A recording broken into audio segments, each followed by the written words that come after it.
So hopefully I don't forget any teams this time around. The top defensive player on each NBA team, in my opinion of course, feel free to disagree if you want to.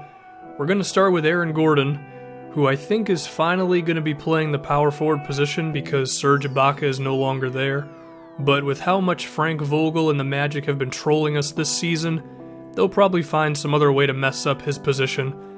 For the Brooklyn Nets, Rondae Hollis-Jefferson, which could be the longest name in the NBA, but Giannis is always in the running for that one. The Brooklyn Nets don't have a whole lot to really be excited for, but his athleticism seems like something. The New York Knicks, I wanted to give this to Kyle O'Quinn, and then I did some Googling, and it seems O'Quinn's been kind of inconsistent. I kind of gave it to Courtney Lee on default because he's been a nice defensive shooting guard for a long time. Basically what I'm getting at here is the Knicks really need some more defensive players on their team. Joel Embiid of the Philadelphia 76ers may already be the greatest player in history of the NBA, with the defense and rim protection that he's been providing, and making the 76ers an actual respectable team when he's on the floor. Giannis for the Milwaukee Bucks, he's just a freak of nature, man, on both sides of the floor. He can defend all 5 positions because of his height and his quickness. I mean, the guy is a shooting guard in like a center's body. He's really a cheat code.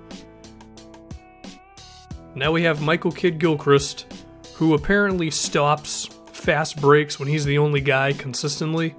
He also makes the Hornets the easiest team in 2K to play against because you can just leave him completely wide open and turn into 5-on-4 basketball, but he's still a hell of a defensive player for the Hornets.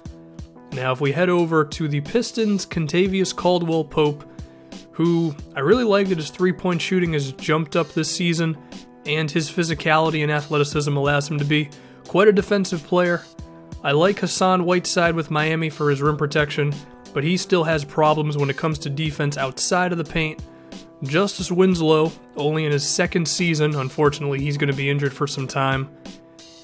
He's really stronger than a majority of NBA wings, and he's only 21 years old or something like that. Jimmy Butler of the Chicago Bulls, who is also a 2-time winner because he was in the top shooters video yesterday.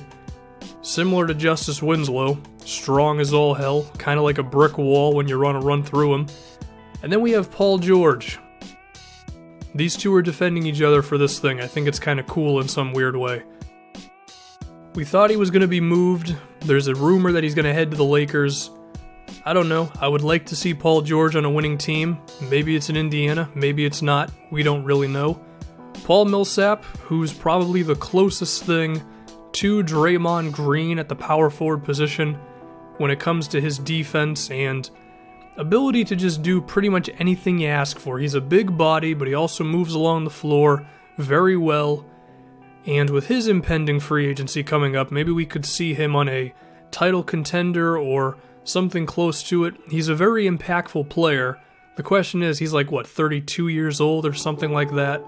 Kyle Lowry of the Raptors, who I won't shut up about because the last 4 videos have been highlighting him, but he falls into the best defender on the Raps, so I still have to show him for this. Unfortunately, he's going to be hurt for the rest of the season.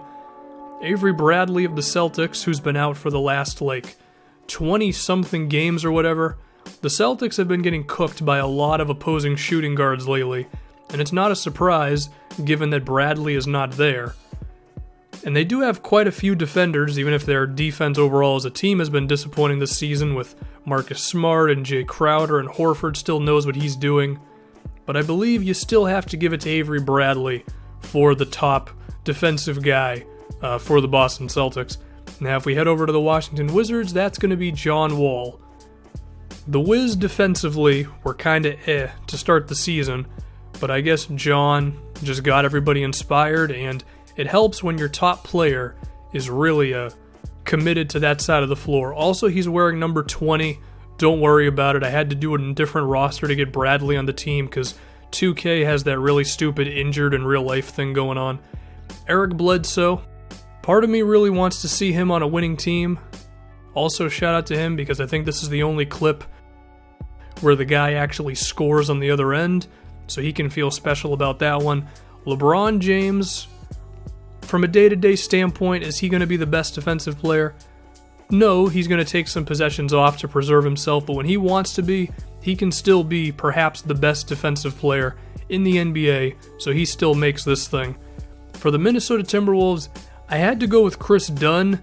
I did a lot of Googling. I asked on Twitter, like, who's the best defender on the T-Wolves? And no one could come up with a real answer. All of their young star players in Towns, Wiggins, and Levine still have a long way to go there. It seems Dunn has some physicality going for him, defending opposing point guards. For the Los Angeles Lakers, who I did forget in yesterday's video, Nick Young is the guy for them, as he's actually been a real defensive player for them this season. A bit of a surprise, and he was actually also going to be the top shooter as well, so this has really been like Nick Young appreciation year for me on this channel. More than once I've had to highlight him as really stepping up for the Lakers this season. That's good for him. Harrison Barnes for the Dallas Mavericks made huge strides offensively this season as someone who can create his own shot and post up. Always a good defensive player, and that's continuing for him in Dallas. For the New Orleans Pelicans, who have made quite a bit of noise lately with their trade of DeMarcus Cousins, Anthony Davis, his ability to move along the floor, be a rim protector, and actually allow this bucket to Harrison Barnes, but I edited it out of the video. It's all very impressive. He's a very good guy, and I don't think he's hit his ceiling just yet. Maurice Harkless, whatever you want to call him for the Trailblazers. They have like two defenders. They have him and they have Al-Farouq Aminu. And Harkless does a very good job defending wings, and in instances, some guys who are a bit faster like point guards or shooting guards. Gary Harris, I mentioned yesterday, he's super underrated. I can't think of anything else to say because I don't rehearse this thing beforehand. So I'm just going to say that once again. Very good on offense, well, decent on offense, and a quality defensive player as well. Oklahoma City has a lot of choices. Andre Robertson, Victor Oladipo. I'm going to go with Steven Adams because of his overall impact at the center position. Remember the impact that he had against the Golden State Warriors where they nearly beat him in 7 games? He's just physical as all hell, he's scary to look at, and he will also stop you from going to the rim. Tony Allen of the Grizzlies, another team that has a lot of choices between him, Marc Gasol, as well as Mike Conley. He screams all NBA defense all the time, and it is deserving because he just doesn't quit on that side of the floor, man. I'm going to go with DeAndre Jordan of the Clippers. Could have given this one to Chris Paul because he's still an awesome perimeter defender, but I just think the impact that DeAndre makes, the athleticism, the rim protection, how he can cover a lot of ground. If he wasn't there, I think the Clippers would really drop off on the defensive side of the floor.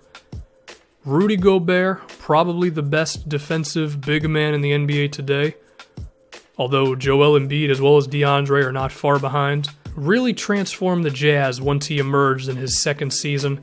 Patrick Beverley is the perfect point guard for this Houston Rockets team, given that they have guys like Lou Williams, Eric Gordon, and James Harden. He does a good job on defense, even though he fouls the person here because I already mentioned I suck at editing, just don't worry about it. Holy crap, Kawhi Leonard is in this video. Alright, no one's surprised by that one.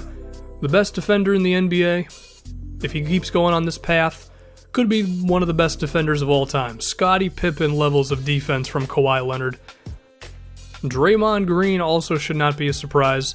Can defend 1 through 5, switch on anyone, and he'll also kick you in areas that are not the best to be kicked in, and everyone on Twitter hates him, so Draymond is doing a lot for himself. And to round this thing out, Garrett Temple of the Sacramento Kings. That's a hell of a way to end it, I know. Shout out to Garrett Temple. Thank you for watching, and I'm done.